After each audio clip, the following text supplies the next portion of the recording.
Bhagavad Gita, chapter 12, Bhakti Yoga. We begin the yoga of devotion. The trio of Gnan, wisdom, karma, actions, and bhakti, devotion, have been written about together in the Bhagavad Gita. The Supreme Soul spoke about karma, actions, between the first and the sixth chapters of the Gita. From the seventh chapter, the description of bhakti, devotion, began, and this description reaches its peak in the 12th chapter of the Gita. In the 8th chapter, Akshar Brahman, the imperishable Brahman, was described. Spirituality was spoken about. The 9th chapter was Rajavidya, Rajaguya Yoga, the royal wisdom and the royal secret. In this chapter, Shri Krishna spoke about the royal path to reach the Supreme Soul. In the 10th chapter, the Lord described his vibhuti, his divine manifestations. He described his main and foremost vibhuti, divine manifestations. Then the 11th chapter came. In the first verse of the 11th chapter, Arjun admitted that Madannugraha paramam goyam adhyatma samnitam yatkavo kratam vachastena moho ayam vigato mama. The supreme mystery, the discourse concerning the self, which you have given out of grace for me, by this my bewilderment is gone from me. Arjun says that, Lord, all the things you said, all the spirituality you described, and all the vibhuti, the divine manifestations you described, after hearing all of this, out of your grace for me, my bewilderment is gone from me. This was the very first verse of the 11th chapter. Arjun said that the bewilderment had gone from him.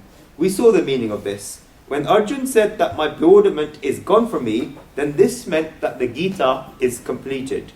This is because the goal of the Gita was to remove the bewilderment in Arjun's mind. This was then, what are the 8 stages and 8 chapters after that for? This is a love of the Supreme Soul overflowing. Arjun made a request to God that Manyasya yadi tat shakyam maya dashram iti prabho yogeshvara tato metvam tarasya atmanam avyayam. If you, O Lord, think that by me it can be seen, then reveal to me your imperishable self, or load of yoga. Arjun tells the Supreme Soul that if the Supreme Soul thinks that Arjun has the qualifications, then he should show Arjun his Vishwarup, his universal form. When Arjun asked the Supreme Soul to give him the vision, then the Supreme Soul immediately gave Arjun the vision. It was described in the 3 verses between the 5th and the 7th verses of the 11th chapter. In the 8th verse, the Supreme Soul all of a sudden realized that I have shown him the Vishwarup, the universal form, but Arjun cannot see it. The Supreme Soul described the reason for this in the 8th verse. Natum mam shakyase drashtum ananyait vasachet shruta divyam dadami te chakshu pashyam me yogam eshvaryam. But you cannot behold me with this human eye of yours. I'll bestow upon you the supernatural eye. Behold my divine power. The Supreme Soul gave Arjun the Divya Darshi, the supernatural eye. We discussed what the Divya Chakshu, the supernatural eye, is. After attaining the Divya Chakshu, the supernatural eye, Arjun had a vision of the Vishwarup, the universal form of the Supreme Soul. Arjun sang a stuti, which means a hymn in praise, and described the Vishwarup, the universal form. At the beginning, Arjun said, Nahi prajanam tava pravritim, I know not your working. Then at the time, the Supreme Soul gave an identification of himself from a different plane. Kalo asmi lokasyarat pravado, lokan samartum iti pravado. Time am I, world-destroying, grown mature, engaged here in subduing the world. Then the Supreme Soul told Arjun, Maye eva te nita purvam eva, nimitya matram bhavasavi sachin. By me alone are they slain already, be you merely the occasion. The Supreme Soul told Arjun that if you think that you'll be killing these people and will then be victorious in the war, then this is wrong. By me alone are all of these warriors slain since a long time ago. When God says this, then one would immediately have the thought that if all of these people are already been slain by you since a long time ago, then why would I have to kill them? The Supreme Soul therefore told Arjun, be you merely the occasion. Nimitra matram bhavasavi sachin. When Arjun realized this, then his heart began choking. In the 36th verse of the 11th chapter, Arjun sang a stuti, a hymn in praise of the Supreme Soul. Stane Rishikesha Prakriya Jagat Prasasi Anuracha Rakshamsi Bitani Disho Dravanti Save Namasyanti Se Siddha Samga. O Rishikesh, Shri Krishna, rightly does the world rejoice and delight in glorifying you. The Rakshasas, the demons, are fleeing in terror in all directions, and all the hosts of perfected ones are bowing before you in adoration. This is a mantra. We saw the power and greatness of this mantra in the 11th chapter.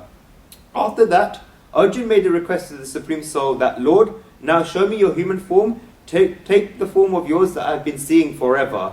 The Supreme Soul accepted Arjun's request, and the Supreme Soul once again began becoming manifest in that form.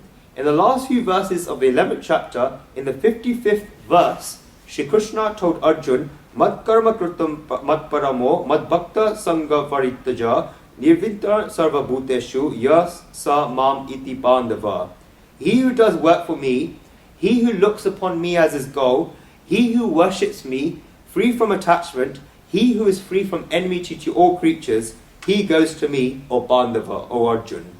Commentators of the Gita say that this is a sutra, meaning the formula on the path of bhakti devotion. This verse is a sutra, a formula of what bhakti devotion is like and what bhakti is. The Supreme Soul says 5 things in this verse. In reality, in the 55th verse of the 11th chapter, Shri Krishna described as a sutra, a formula, what bhakti devotion is. The 12th chapter is a commentary of this sutra. It is just an explanation. Shri Krishna said 5 things in the 55th verse of the 11th chapter. What are these things? The very first is mat karma krut, doing work for the Supreme Soul. The second is mat paramo, looking at the Supreme Soul as one's goal. The third is mad bhakta, worshipping the Supreme Soul. The fourth is sangna paritaja, being free from attachment. And the fifth is nirvarai sarva bhuteshu, being free from enmity to all creatures. Shri Krishna says that one who is like this goes to him. Ya sa mam iti pandava. These are the 5 steps to reach to God. If we do a little investigation, then you will understand that 3 out of these 5 steps are in relation to the Lord, and 2 out of these 5 steps are in relation to the material world. Mat karmakrut, doing work for the Supreme Soul. Mat paramo, looking at the Supreme Soul as one's goal. And mad bhakta, worshipping the Supreme Soul, are in relation to the Supreme Soul. In this verse, 3 things are in relation to Lord, and 2 things are in relation to the material world. Sangna varitaja, being free from attachment, and nirvarai sarva bhuteshu, being free from enmity to all creatures, are in relation to the material world. We ask the Lord how we can achieve these things. The Supreme Soul has formulaically that one who attains these 5 things and one who reaches those states attains to the Supreme Soul. Mam eti, he comes to me. But we may have the question to the Lord about how we can reach there. We may have the question that how can we go to the Lord? This is explained in the 12th chapter. This is why bhakti, devotion, is very necessary. The very name of the 12th chapter is Bhakti Yoga, the yoga of devotion. Bhakti, devotion, is that which joins us with the Supreme Soul. If there's a small electricity bulb in our houses, then if you look at it one way, then it has no power. But when that small bulb is connected with a powerhouse through the medium of a wire, then energy and power keeps coming to the bulb. That is why the small bulb lights and shines. The wire is the medium. In the same way, there is the individual soul and the Supreme Soul. The individual soul, who is you and I, are small bulbs. The Supreme Soul is a powerhouse, and bhakti devotion is a medium that connects us with the Supreme Soul. Through the wire of bhakti devotion, the individual soul becomes joined with the Supreme Soul. The whole wave of saints that came in the Middle Ages and the literature of the saints that came is that the identification of the saints was ektaro, meaning one string. Whichever saint it was, be it a saint of Gujarat, a saint of Saurashtra, which is a region of Gujarat, a saint of Maharashtra, a saint of Uttar Pradesh, a saint of Madhya Pradesh, a saint of Bengal, or any other state, no matter where the saints came from, their identification was one. Ektaro, meaning one string. Do not consider the word ektaro to be just a musical instrument. It is ek meaning one and tar meaning string. The saint is a string to join one with the Supreme Soul. They are drowned in bhakti devotion because a saint is drowned in bhakti. They may have gnan, wisdom, but that wisdom manifests through the flow of bhakti devotion. They may be karma yogis, and saints were karma yogis, but the main cause that they kept was bhakti devotion. That is why historians say that the whole Bhagavad wave that arose in the last 1,000 or 1,200 years after the arrival of Srimad Adi Shankaracharya flowered into the wave of bhakti devotion in the last 500 years or 600 years. And society got the very nice consequences of this. This was ektar, one string. Ektar, one string, and bhakti devotion because it is tar, string, that joins the individual soul with the Supreme Soul. Before we go on to Bhakti Yoga, the yoga of devotion, I wish to speak a little about spirituality, and then with this pre-introduction we will build a foundation and learn about Bhakti devotion from this foundation. Being born as a human being, the first wish that we should have is to search for the Lord. We have all agreed to this fact, but this is the ideal. If you are born as a human being, then you and I have this wish to search for the Supreme Soul. But our daily lives and experiences from every day tell us that this does not happen. What is the reason for this? There are three main reasons for this. The first reason is the attitude of enjoying material things. This is one reason. The majority of human beings want to enjoy near and instant material pleasures. This is a very big covetousness in all of us. There is nothing wrong with wanting to enjoy pleasures. It is not even wrong that one should have a wish for pleasures, but when the difficulties comes is that we develop an attitude of material enjoyments. What pleasures do we want? Those that are near and those that are instant. Generally speaking, the pleasures of the material world are dear at the beginning, and that is why they are attractive. God is going to describe the types of pleasures in the 17th and 18th chapters of Gita. Sattvic, good pleasures; Rajasic, passionate pleasures; and Tamasic, dull pleasures. But the pleasures of the material world have the characteristics that they're dear at the beginning, and people enjoy them very much at the beginning. That is why they are attractive. These pleasures are dear and attractive at the beginning, and that is why human beings postpone their search for the Supreme. This is because the pleasures of the material world shine so much that one feels that they should enjoy them now and that they will see about other things later. People think that the Supreme Soul is there. Where else is he going to go? I call this the attitude of enjoying material pleasures. This is the attitude of enjoying pleasures of the ego. Does not a whole life pass this way? I often say that we make a list of things to do. In each and every house there is a small pad of things to do, which is now in iPhones. Then people write 10 things that they have to do today. They've kept this list right in front of them. After 4 of these 10 things get done in a day, then they can cancel them. But what about the 6 things that are left? They go into the things to do the next day. As it is, there are 10 things to do tomorrow, but 6 of these things have come from the previous day, and therefore there are 16 things. Out of these 16 things, 4 or 5 things get done, and 12 of these things are left and go into the things to do for the next day. The list of things to do keeps increasing, and it keeps increasing so much that we feel as if we're stuck because we have so much to do, and so much to do, and so much to do. After this, what happens is that we tend to prioritize. Out of the list that is made, we only have 24 hours, and out of the 24 hours, there are only 8 hours in which we can work. Whatever we can do, and within these limits, we just take the topmost things, and everything else gets left undone. Now, where do all of these things go when they are left undone? Ultimately, all of it is gathering, and that is why we always choose the things that are near and the things that are instantaneous. We keep choosing the things that are near and instantaneous. We keep thinking that today we'll finish just this, today we'll finish just this. We keep jumping up and down for the near future, and we keep running after the near future. As a consequence, we fall short of attaining the depth of the Supreme. This is all of our lives. This is what I call the attitude of enjoying material things. When I say enjoying material things, then only one thought comes out of people's minds, but it is not that. This is what the attitude of enjoying material things is. Lack of discretion is the attitude of enjoying material things. And because this happens, the consequences come.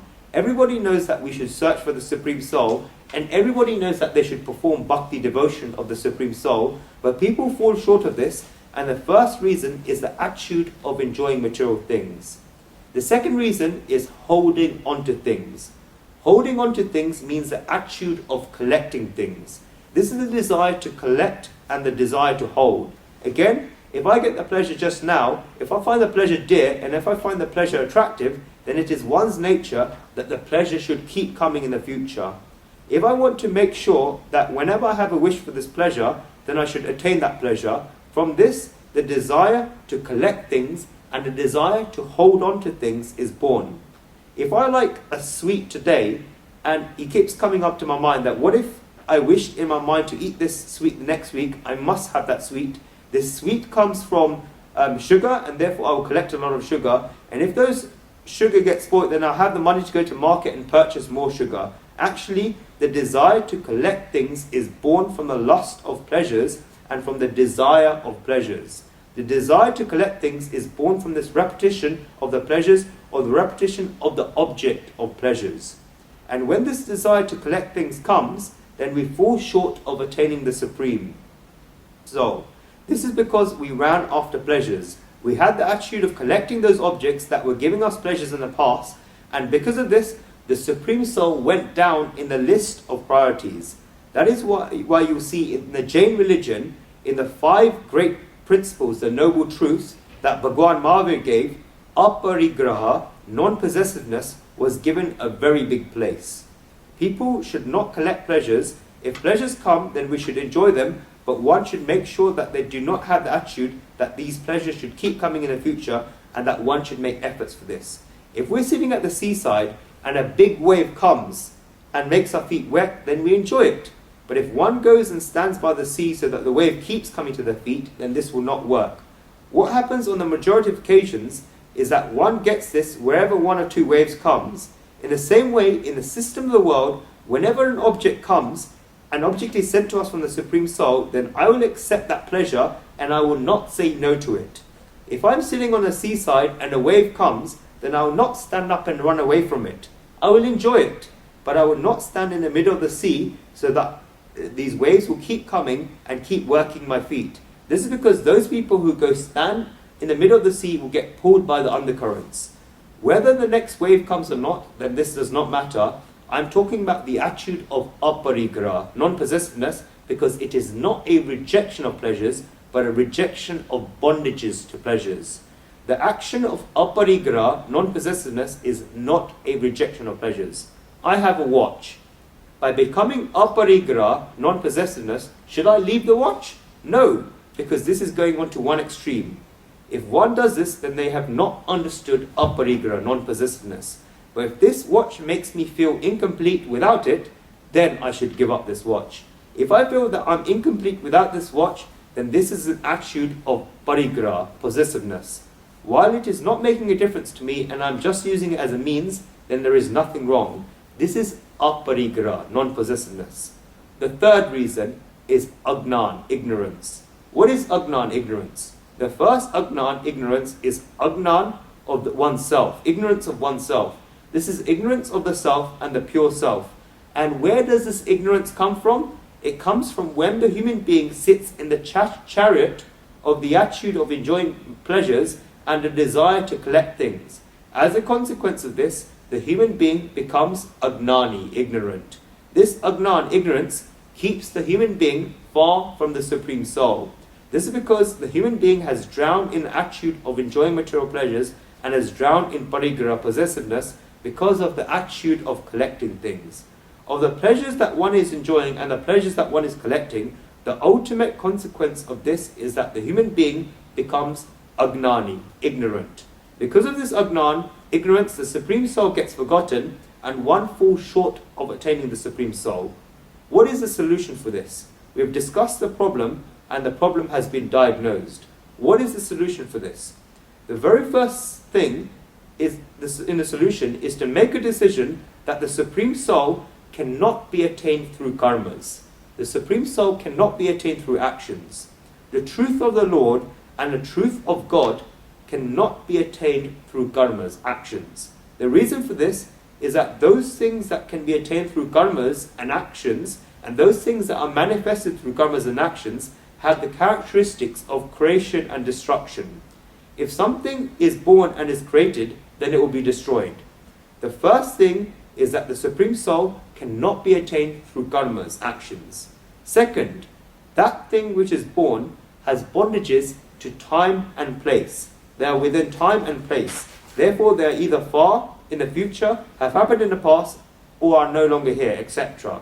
All of these things are within time and place. Then when does the yearning of bhakti, devotion, increase? Just decide 4 things.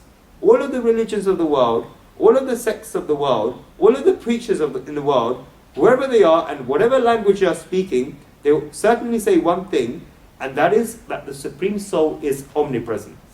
We all know this, and there can be no dispute about this. God is omnipresent. Decide the first thing, that the God who is omnipresent, the same God is also here. Otherwise, how can God be called omnipresent if he was not here? Secondly, the teachers of all religions and all religious people say that God is beyond time. The Supreme Soul is in each and every time and age. There has never been a time when God was not. The same God that is beyond time is also here now. Otherwise, how can you call God beyond time? Thirdly, all the religions say that God is in everybody. The God that is in everybody is also in me. Otherwise, how can you say that God is in everybody? And fourth, all of the religions say that God is everyone's. We innately say that God is everyone's. The God that is everyone's is also mine. Otherwise, one cannot say that God is everyone's. These are the 4 principles. The first is that the God who is omnipresent is also here. The second is that the God who is beyond time is here now. The third is that the God that is in everybody is also in me. The fourth is that the God that is everybody's is also mine. Therefore, God is here, now, in me, and mine. Then how can I not be God's? This question should make a person silent. God is everywhere, and therefore God is here. God is beyond time, and therefore God is now. If God is in everybody, then God is also in me. And if God is everybody's, then God is also mine. Then why am I not God's? I can say these 4 things with full self-confidence, but can I say this 5th thing with as much self-confidence that I am God's? I have proven that God is mine, but can I prove with as much self-confidence that I am God's? That is why, then why can I not become God's? When this confusion and this eagerness arises in a human being's mind and in a human being's heart and begins to flow in the veins of a human being, then the beginning of bhakti, devotion, takes place. One begins to think that God has tied a relation to me, but why have I not tied a relation to God? I should tie a relation to God. God is standing there having held his hand out to me. Why then am I not holding my hand out? This is the beginning of bhakti, devotion.